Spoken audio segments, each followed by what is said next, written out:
Since I will be reading from news articles, I will like to insist that I do not own the copyrights to the articles that I'm reading from, and I will be applying this to fair use. This is my disclaimer.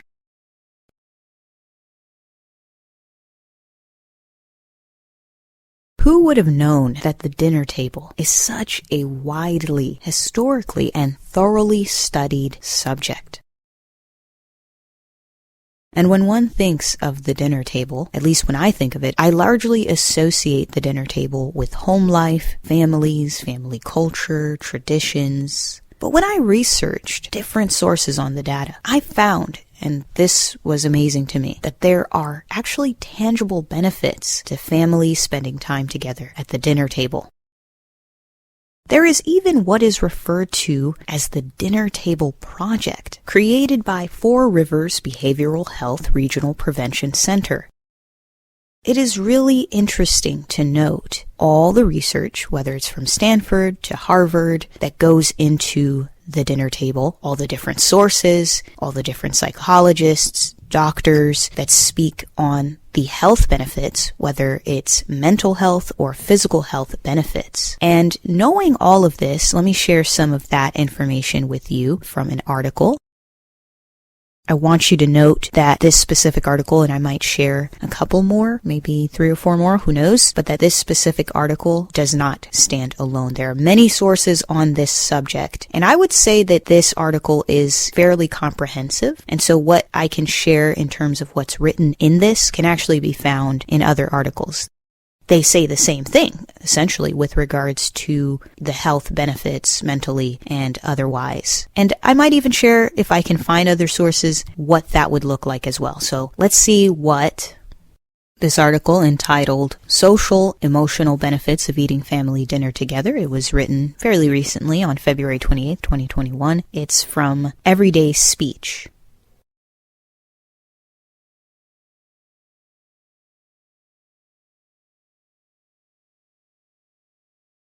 In homes across the country, many Americans sit down at the dinner table each night as a family to enjoy each other's company and a hot meal.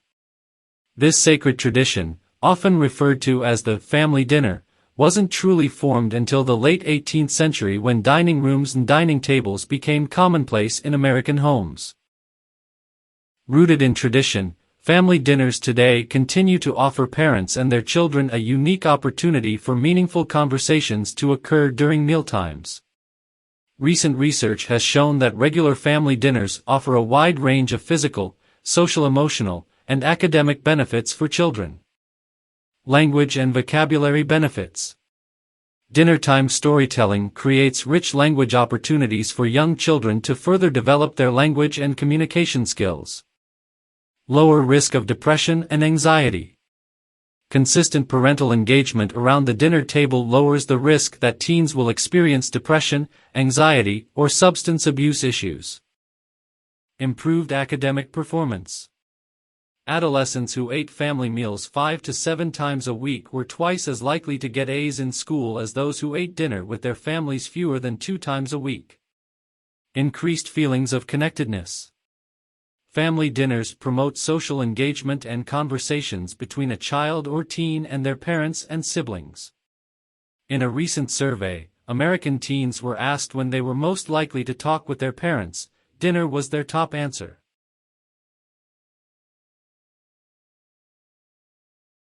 The article goes on to state other benefits of eating at the dinner table, including improved self-esteem, improved social skills. And I found this caveat to be well worth the read. The article states that the family dinners aren't just an improvement for offspring, but likewise for parents as well. Simply sitting around a dining table won't produce magical results on its own. Remember to keep the experience positive and to avoid setting up unrealistic expectations around mealtime. These benefits aren't just limited to our children. Research also shows improved mental health in adults who participate in regularly scheduled family dinners.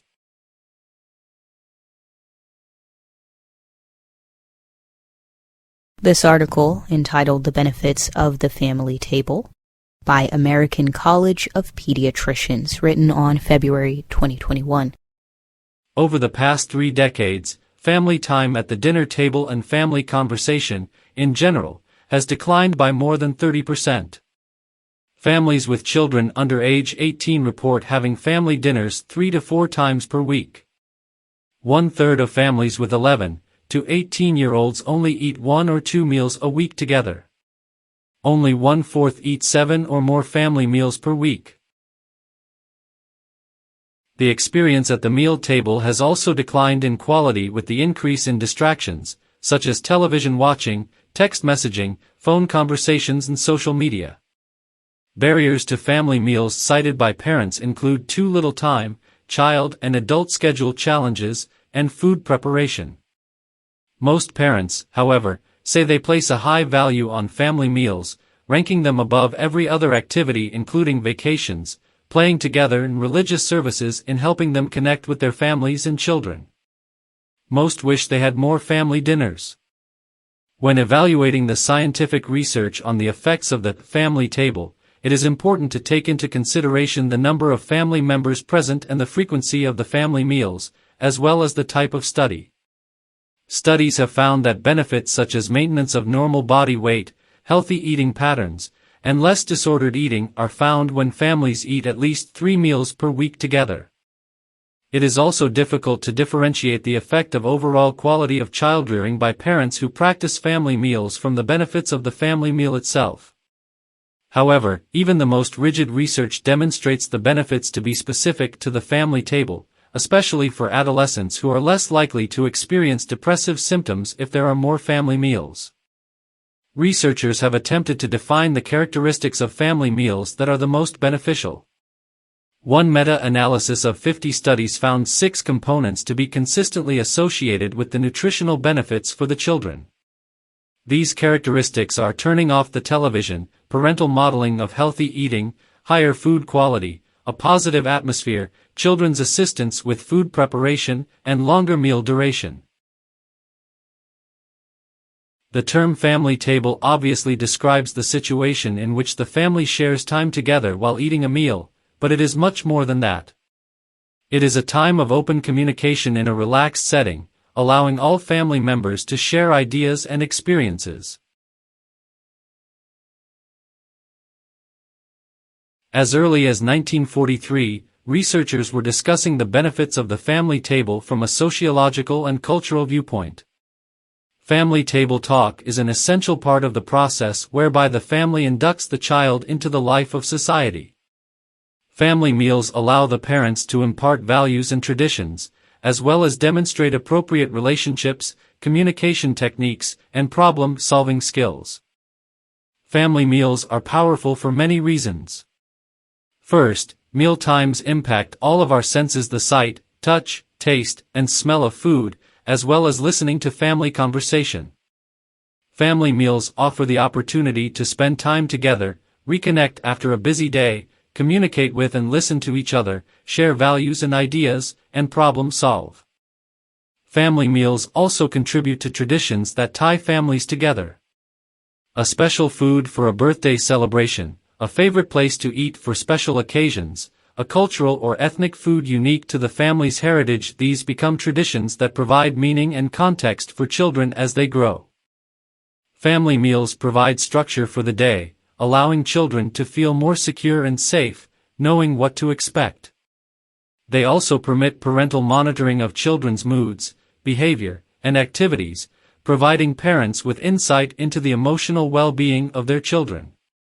When extended to neighbors and friends, family meals allow children to learn and appreciate social interactions, understand the importance of community, and experience different ideas while under the guidance of their parents.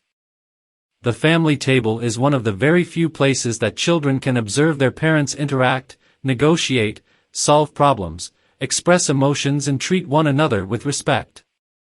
A child's world is mostly spent with peers and teachers.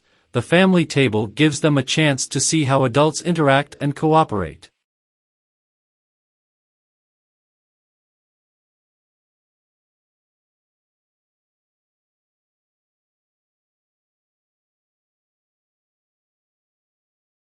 The benefits of the family table, as psychologically inclined, as physically inclined, is very well and thoroughly researched and cited. And I should also state that, as per this Stanford article entitled, "Why the Family Meal is Important," did you know that family meals can actually regulate weight? So for example, it states, numerous studies show that eating together not only is an important aspect of the family life, but it helps make weight control easier. When a family sits down together, it helps them handle the stresses of daily life and the hassles of day-to-day existence. Eating together tends to promote more sensible eating habits, which in turn helps family members manage their weight more easily. Wow, that's amazing that the family table, as per the articles, can do so much human regulation, such as helping children understand how adults are supposed to cooperate, all the way to helping children enable social skills, helping people with depression and teen pregnancy, so on and so forth. I mean, there are so many benefits to the family table. And when I look at the benefits to the family table, they mimic the benefits to just the family in and of itself, as per different data I've researched regarding fatherlessness, regarding nuclear families. The benefits outweigh the negatives.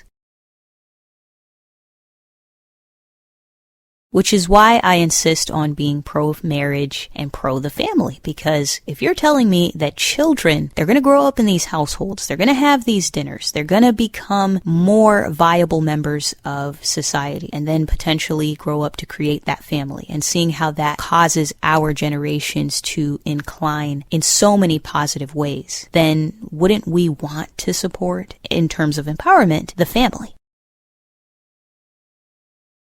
Likewise, it should be noted that, in my perception, a lot of the behaviors infiltrating our demographic are antisocial, they're anti-life.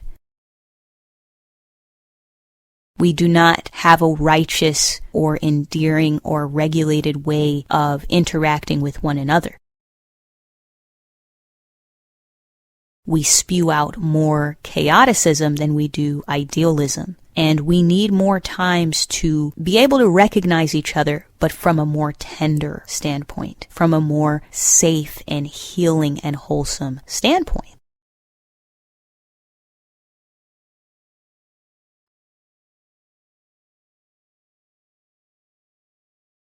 What I like about the dinner table is what it represents, of course, via research in terms of data that suggests it's helpful and practical to have dinner table qualitative time as families. But I also love the representation of the dinner table as cozy and home life and warm, and it makes me think about the qualitative understanding between us and our larger demographic. That if your home life is not intact, therefore, whether it's due to the stresses of life making it difficult to have regular dinner table discussions. In fact, even just having at least once a week of non-televised, being able to communicate with your family's dinner table discussions is actually psychologically helpful, and that's what the Family Dinner Table Project represents.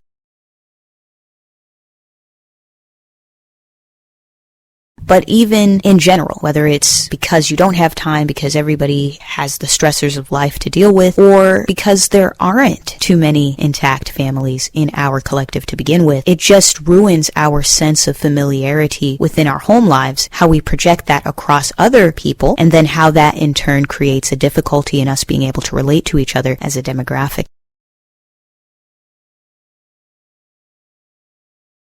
And I think a lot of these social cues that we could have otherwise created in the home were lacking that. Because we don't have actual intact homes. And thus, I believe self-hate is deeper than just the physical elements, but the lack of time that we're actually spending with each other. Going into the qualitative understanding is really the concept of knowing each other. How do we know each other?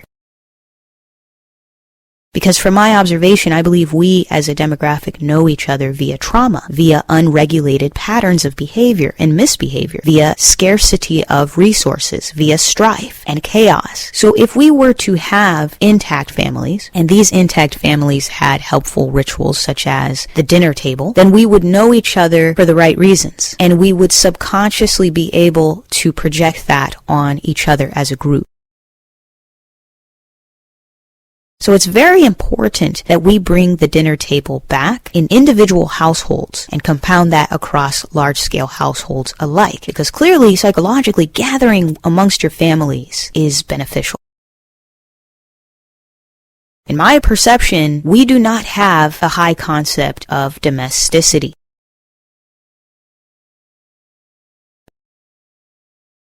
I mean, think of it. If the family is, and I'm going to go by the quote by Charles Caleb Colton, a form of government, it governs and regulates our thinking. If the dinner table is psychologically and physically and in other capacities healthy for us to gather around, if having fathers in the home empirically benefits us, then we have to represent the family more often in discussions of empowerment, because the family is the safe zone.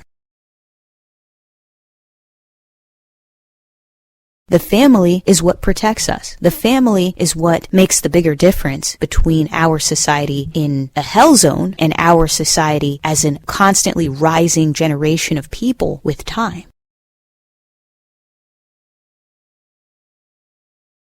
In this instance, the proverbial dinner table isn't just the physical place that you sit by in your kitchen. The proverbial dinner table also represents our qualitative understanding of who we are and beginning to establish and communicate and function well as upwardly mobile citizens. And without it, we are learning, we are becoming informed, we are gathering, but under the wrong pretenses. I believe that the concept of domesticity, the concept of home life, it's not widely understood or appreciated in our demographic. We don't have as much coziness or togetherness or peace that represents our households. Instead, we are represented by drugs and violence over sexuality. We are represented by proverbial street life. And if you're constantly outside and the other people outside with you are in harmful, crime-laden ways, then when do you ever have time for the family? When do you ever have time for yourself to process information? You notice that the term streets are connoted both in gang violence as well as sexual perversion. So we are, instead of being able to have time to be soothed, comforted, and at ease, associated with crime and sexual destruction of our collective. So our qualitative ability to know each other and the qualitative time that we are not spending with each other, I believe, is dampening us. And if we know, per the research, that this dinner table helps us psychologically, it's dampening our ability to progress as a collective. With all this brokenness, we are constantly starting every generation from rubble. But let's say that for generations we had intact families, intact home lives, coziness within our home lives, and the dinner table that surrounded our home lives. Then we would be building not just from the foundation, but we would constantly be building.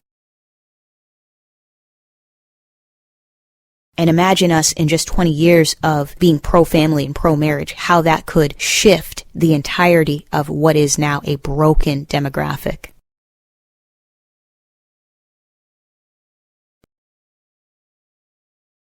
Inspired by the Dinner Table Project, I think we as a demographic need to create more projects, initiatives, organizations, movements around the family. Rebuilding the family, rebuilding the different layers that make up the family. We need more of that pro-marriage and family culture. Imagine in an ideal world, a law that stated that families were supposed to spend once a week mandatory time together, and that it was like a holiday people looked forward to, maybe on Fridays or something, and people had to come home early from work and prepare food for their family gatherings. What if we lived in such a world? Well, that is all I have for this discussion. Thank you so much for listening. My name is Gershly Karen Pierre, and I'm pro-marriage, pro the nuclear family. Stay tuned for more.